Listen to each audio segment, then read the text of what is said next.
Hello everyone and welcome back to another tutorial from Finance for Beginners. In this video, I'm going to show you how you can change your username on the Cointiply application. So let's get started right away. First of all, open up the Cointiply app on your device, and after you have logged into your account, you will be taken into the home page. From here, tap on the menu icon at the top left corner. And now if you tap on Settings, you will see various different options. Scroll all the way down and you will also see the Edit Your Username section. Now underneath you will see a warning letting you know that you can only change your username once every 30 days. So if 30 days has not passed since you last changed your username, then you will need to wait until this time passes.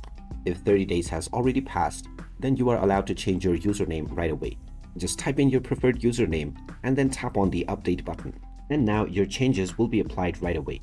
And as mentioned before, after this you will need to wait another 30 days before you can change your username once again. So there you have it. That is how easy it is to change your username within the Cointiply application. If you find this video helpful, don't forget to hit that like button and subscribe to our channel for more useful tips and tutorials. Thanks for watching, and I will see you again in the next one.